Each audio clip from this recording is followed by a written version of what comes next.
Hello and welcome to Euro Football Daily, where today we're looking at 10 players who sold their souls. These are guys who sacrificed their principles for a little bit of cash. Let's kick it off. Number 10, Wayne Rooney.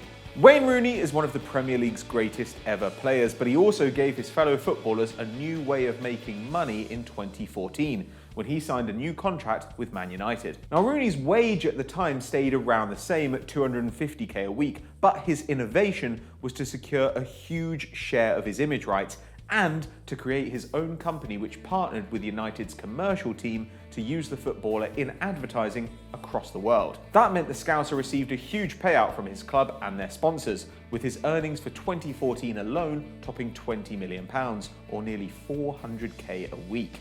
But his lucrative deal did have its downsides. In 2016, Rooney was put forward for the Red Devils collaboration with 20th Century Fox, as the movie studio promoted X-Men Apocalypse. Embarrassingly, Rooney starred in a special version of the trailer, which saw him acting alongside the stars of the film and attempting to save the day through the power of his wooden screen presence. We sincerely hope he picked up a hefty check for that one. 9. Gary Lineker. The rare, thoughtful and intelligent ex-player, Gary Lineker has won admirers in the last 2 years for his defence of migrants during the European refugee crisis. And before that, he was a loud critic of FIFA and the organisation's money-grubbing officials, saying there can't be a more corrupt, deplorable organisation on earth than FIFA. Lineker likened Sepp Blatter to a dictator, said FIFA's misconduct made him sick, and even recommended that football's leading national sides boycotted the 2018 World Cup in protest at the clearly underhand voting process.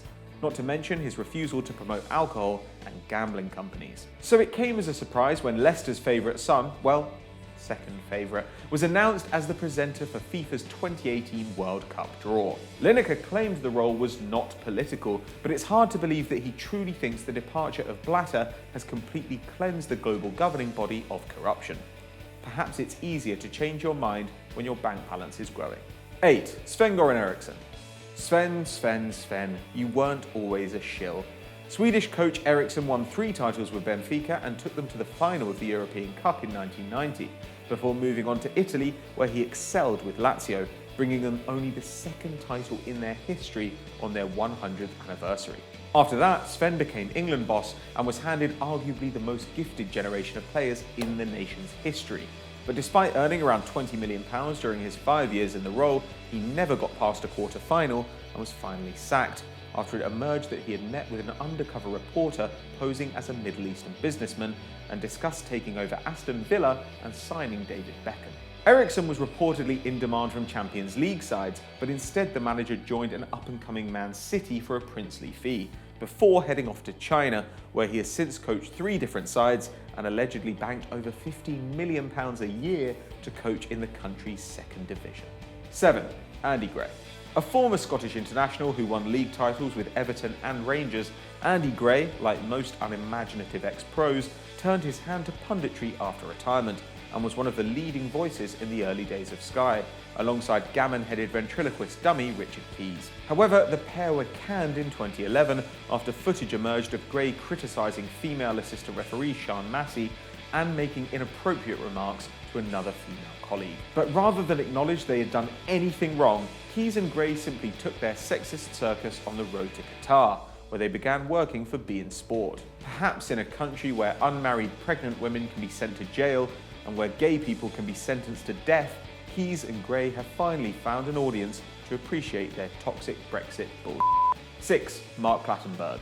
During his 13 years in the Premier League, referee Mark Clattenburg was as respected as an official can be, though his tendency to say stupid things in public sometimes got him into trouble. After Tottenham's feisty 2-2 draw with Chelsea in 2016 handed Leicester the title, Clattenburg claimed that he had let several red card challenges go on purpose, instead allowing Spurs to self-destruct, so he could not be blamed for sending the trophy to the Midlands. Despite that, Clats reffed the FA Cup final, the Champions League final, and the Euro 2016 final that summer, making him one of the best-known officials in the game. But rather than continue doing his job quietly and perhaps earning a shot at the 2018 World Cup final, Clattenburg chose to move to Saudi Arabia, becoming the Saudi FA's head of refereeing. His new role could reportedly net the Englishman around £500,000 a year, enough money for him to get his boarding barnet fixed at a clinic owned by Ryan Giggs.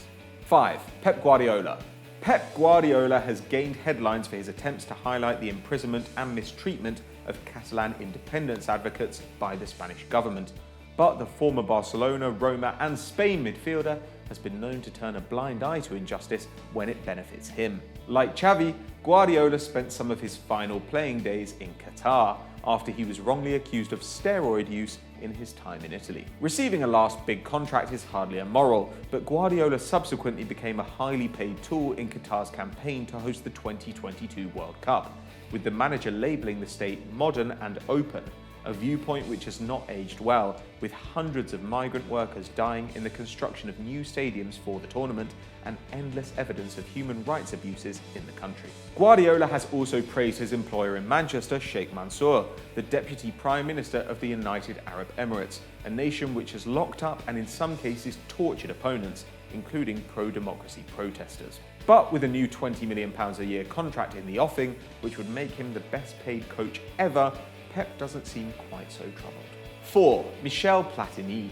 His name may now be associated with corruption and disgrace, but Michel Platini was once a football icon.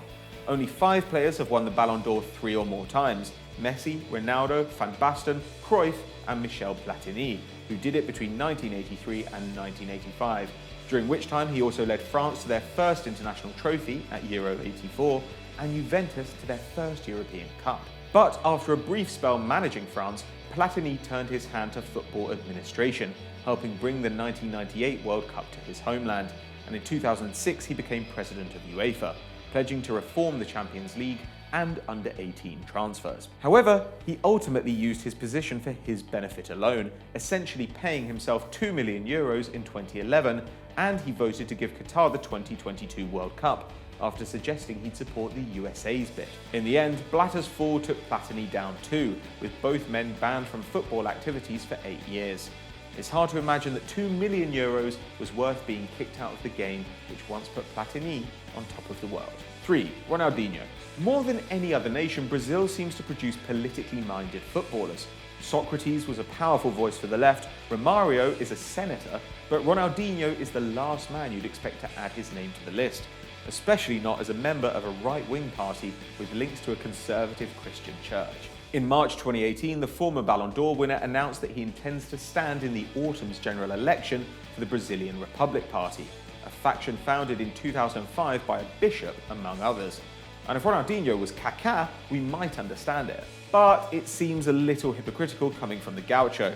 As a 21-year-old at Paris Saint-Germain, the forward already acted like a superstar, skipping training so he could go out partying and only turning up to matches, according to his former teammates. At Barcelona, Ronaldinho's heavy drinking and late hours saw him lose his place to a young Leo Messi, and throughout his subsequent spell at Milan, he was known for putting women and nights out ahead of his career. A strange backstory for a man now preaching to his compatriots about family values. Still, if you're going to sell your soul, the church are always willing buyers.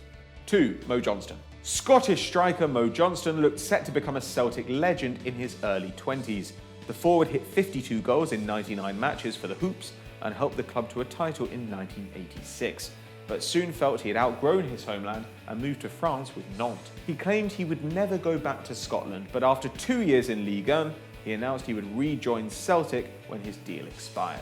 However, Rangers offered to pay Johnston more, and he decided to cross the old firm divide, becoming just the second player to have done so since the Second World War, and the only Catholic to have joined the Ibrox outfit in that time. A move so controversial that the Rangers kitman refused to wash Johnston's clothes for matches. Fans burned their season tickets in protest, and Johnston was inevitably nicknamed Judas. But 2 titles in his 2 years with the Gers and a goal every other game helped turn round some of the supporters. Nonetheless, even today, Johnston claims he cannot live in Glasgow thanks to his betrayal. It's hard to be sympathetic. Number 1. Stanley Matthews. The first ever winner of the Ballon d'Or, Stanley Matthews appeared for Blackpool and Stoke in the 30s, 40s, 50s and 60s, playing at the top level until he was 50 and winning a half-century of caps for England. his last coming at 42 years old. A winger nicknamed the Magician, Matthews became a coach after retirement, notably establishing an all-black team in apartheid South Africa in the 70s. But his biography has darker chapters. In 1938, Matthews was a 23-year-old star on the rise and travelled with the English national side to Berlin, where they would face off against Germany, with senior Nazis Göran and Goebbels in attendance. The FA, under orders from the British ambassador, requested that the players show respect to their hosts by performing a Nazi salute during the German anthem. And though the team asked if they could stand to attention instead, they were ultimately told the salute was compulsory. Rather than risk exile from the Three Lions setup, Matthews and his 10 teammates shamefully did as they were told, raising their right arms before playing out a 6-3 victory. A year later, Britain declared war on Germany, and Matthews joined the Air Force to fight the man he had once hailed. So those are our 10 players who sold their souls, but were we a little bit harsh? Is there anyone we should have included instead? Let us know in the comments below. Now, if you enjoyed this, head over to Football Daily and check out the boys vlog from Goa. It is absolutely brilliant. And as ever, guys, make sure that you like and subscribe.